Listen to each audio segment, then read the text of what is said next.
Cowboys 12H Corey Perrine, Getty Images Philadelphia, Pennsylvania. In November 18, Trysten Hill. UCF defeated Temple 45-19. Photo by Corey Perrine, Getty Images by John Owning at John Owning. With the NFL Draft less than 2 weeks away, we are going to continue our look at the Dallas Cowboys pre-draft visitor list, as it provides a good blueprint for the team's potential draft plans. With that in mind, let's grade our next crop of Cowboys pre-draft visitors, which includes a sublime pass rusher, a spark plug defensive tackle, and a versatile offensive weapon. Note, these grades are the individual evaluation of the author and not meant to predict the Cowboys' grade or where the player may be drafted. Here's the link to the grading scale being used. Trysten Miller, edge, Alabama. Even though the Cowboys traded for Robert Quinn, a team can never have too many players who can rush the passer. And it just so happens that Alabama edge defender Trysten Miller is one of the most talented pass rushers in this class. This is an impressive rep from Miller is an edge to keep an eye on as the process moves forward. Very impressed in early studies of him. He displayed advanced footwork when rushing the passer, exhibiting the ability to change pace, manipulate rush angles and alter the pass sets of offensive tackles. More impressive footwork by Miller. Note where his inside foot is pointed from the moment he attempts his stab chop. Allows him to trim a tight corner and flat to the QB without losing speed.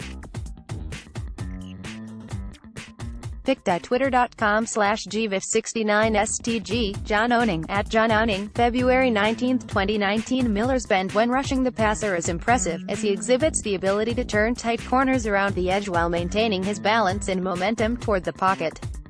Miller understands the technique of cornering as well. He does an excellent job of dropping his pad level at the apex of his rush in order to trim a tight arc toward the quarterback.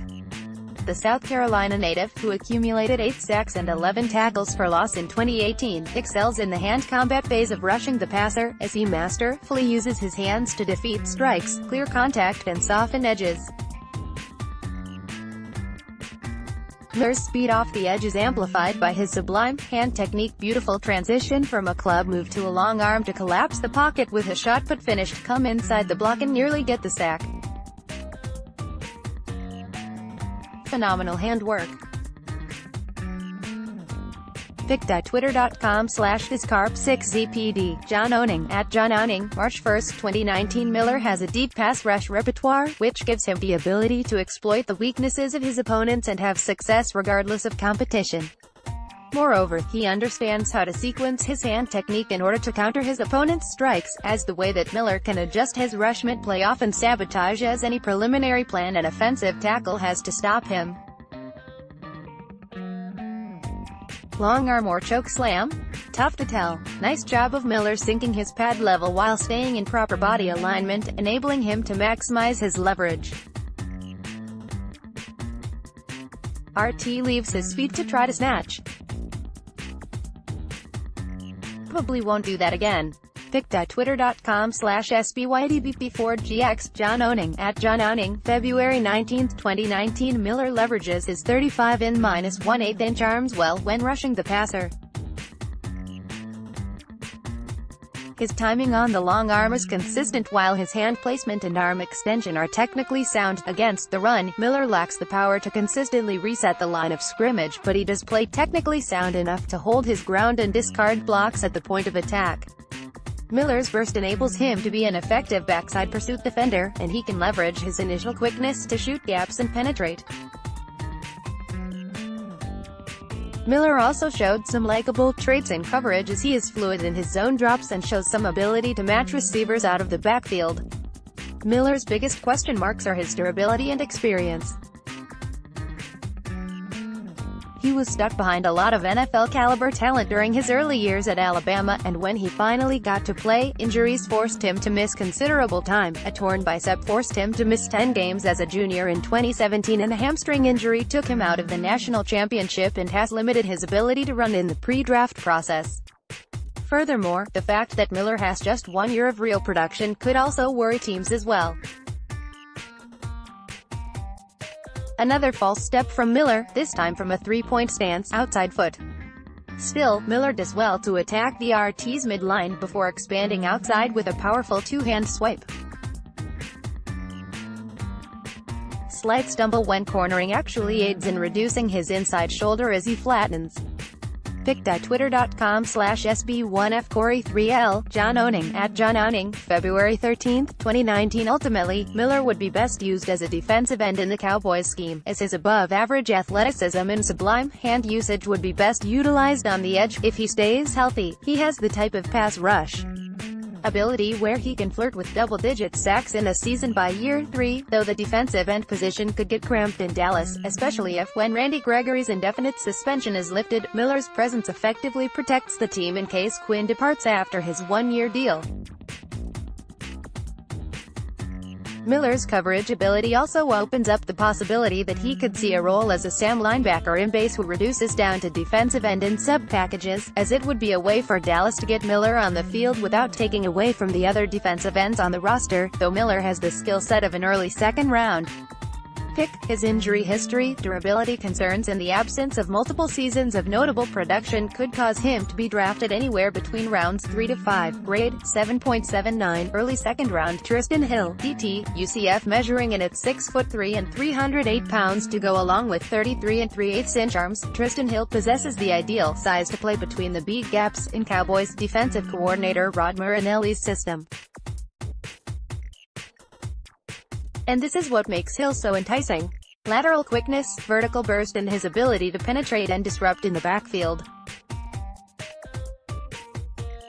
Pic.twitter.com/flu3qk7 John Owning, @John Owning, April 10, 2019. Hill buoys his frame with impressive athleticism, boasting a strong first step, upfield burst and lateral quickness. Unlike most 300-plus pounders, Hill's strong first step enables him to be effective when shooting gaps, which enables him to disrupt in the backfield.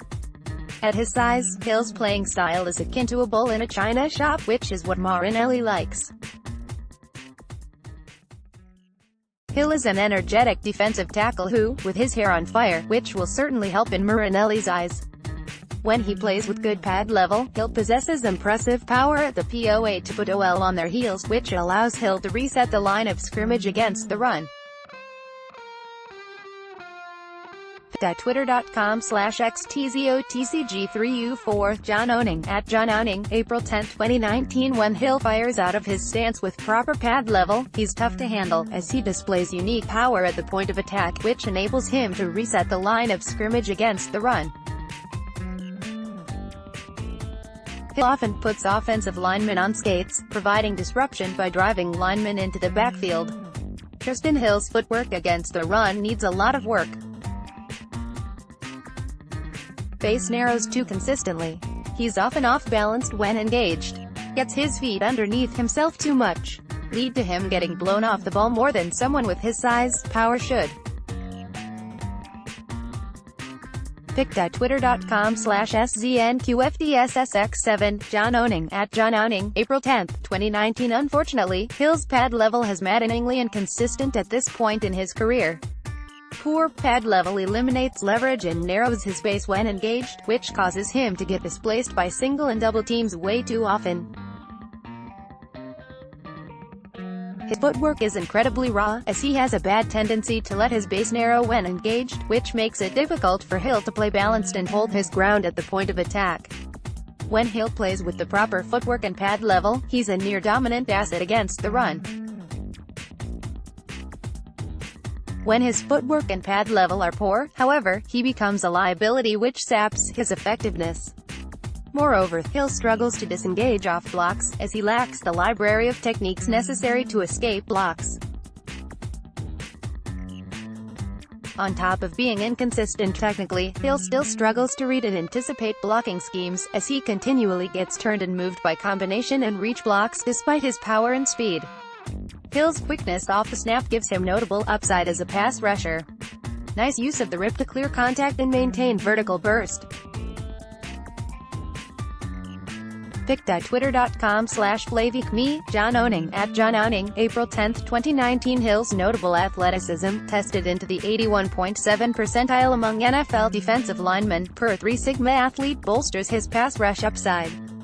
A quick first step in powerful hands will set him up for pass rush success in the NFL, as it will enable him to challenge edges and stress pass sets. Unfortunately, much like his efforts against the run, Hill's unrefined technique erodes his snap-to-snap effectiveness rushing the passer. He possesses active hands, which is a positive, but they are unrefined and lack a plan. Hill often gets wild and telegraphs his hand technique, enabling the savvier offensive lineman to attain superior hand placement. The optimism surrounding Hill has to do more with what he can become rather than what he is currently. Hill is a tantalizing ball of clay who can be molded into a high-level defensive tackle in the NFL. With Marinelli, who has a long and noted history of developing defensive linemen, the Cowboys should be uniquely confident in their ability to develop athletic, but raw, talent at the defensive tackle position. Marinelli wants defensive tackles who play hard and can penetrate, which just so happen to be the strongest traits in Hill's skill set. He has the versatility to play at nose, 1 technique defensive tackle, or under, 3 technique defensive tackle in the Cowboys scheme, meaning his presence would increase the depth at both spots. Trysten Hill is so disruptive. He gets lost in the backfield but causes so much disruption that it doesn't matter. Look at how he immediately puts the center on his heels, disrupts the arc block and ruins the play. Pic.twitter.com/DLJGJ6WCSP. John Owning, at John Owning, April 10, 2019. Hill's size, power and quickness will enable him to manufacture splash plays on occasion. However, his inconsistent footwork, pad level and block recognition will add too much variance to his game and will need significant refinement before he can become a consistent contributor in the NFL. Grade 7.26, 3rd round. Tony Pollard, RB/WR, Memphis. During his time at Memphis, Tony Pollard was a gadget weapon who was moved all over the formation, taking traditional carries out of the backfield and running real routes from the slot and out wide. Though he wasn't used as a traditional running back often, when he displayed above-average vision as a running back by doing a great job of reading the leverage of defenders to inform his path. Pollard also displays impressive burst to hit the hole and get to the second level quickly. He must gear down quite a bit to make hard angle cuts upfield, but displays the requisite balance, flexibility and body control to layer less strenuous cuts to elude defenders at an incredible rate. He wasn't tackled by first contact 41.8% of his carries, 6th best in this class among RBs per Pro Football Focus. Though a lot of his runs came on the perimeter, Pollard also found success between the tackles when asked. He did a good job navigating the trash inside the box and displayed the toughness necessary to churn the tough yards. Measuring in 6 foot and 210 pounds, Pollard displays impressive contact balance as a ball carrier, with the requisite strength to power through arm tackle attempts while continuing to churn forward. On top of that, Pollard displayed impressive ball security throughout his college career, finishing his career with 0 fumbles, per PFF. Unfortunately, when he plays as a traditional running back, Pollard tends to lack patience, as he was inconsistent in waiting for his blocks to develop. When he was aligned as a receiver, he found a lot of success with free releases against safeties and linebackers. Pollard leveraged his speed and burst at the top of routes to create separation from athletically limited players. Pollard is extremely dangerous after the catch, as he has the power to run through cornerbacks and the elusiveness to make safeties and linebackers miss. He is very effective on bubble and tunnel screens, which leverage his ability to create in space. Pollard flashes impressive ball skills at receiver, showing body control, ball tracking ability and concentration at the catch point. Pollard's tape is littered with tough catches where he goes above the rim to make a tough grab in traffic. His tape, however, is equally filled with frustrating drops, 11.4% drop rate, according Pro Football Focus. Pollard displays some rudimentary route running skills, as he mostly leverages his athleticism and physicality to manufacture separation at this point in his career. His routes lack deception on top of the fact that his pacing and body posture often telegraph his routes, which will limit his ability to create separation against NFL competition. Pollard is a very effective blocker in the run game, as his tape is littered with impressive blocks that help spring his teammates for big runs. However, that blocking prowess doesn't transfer to his ability in pass protection in the backfield, as he lacks the technique to effectively stymie blitzers. Pollard may provide even more value on special teams, as he is one of the most dynamic return men in this draft. Through his last 3 years at Memphis, Pollard averaged 30.1 yards per kick return, 5th best career average since 1976, and scored 7 touchdowns. As a sophomore, he led the NCAA in kick return yards per return, 40, and kick return touchdowns, 4. He'd be best utilized free from the constraints of traditional positions in the NFL. However, if forced to choose, Pollard has more likable traits as a running back than receiver but still faces a considerable learning curve in the NFL. In a perfect world, Pollard would reprise the role of Lance Dunbar in the Cowboys' offense, as a special teams star and gadget weapon who is moved all around the formation to create and take advantage of mismatches with the defense. If Dallas chooses to use Pollard more traditionally, he has notable upside in Rod Smith's previous role as a third down back who sparingly gives Ezekiel Elliott a breather throughout games. Grade, 6.9, 5th round, previous installments Vol. 1, S. Taylor Rep. S. Jonathan Abram, Edge Jalen Ferguson Vol. 2, D.T. Gerald Willis, W.R. Debo Samuel, R.B. Mike Weber Vol. 3, S. Chauncey Gardner Johnson, W.R. Michael Hardman, R.B. Damian Harris Vol.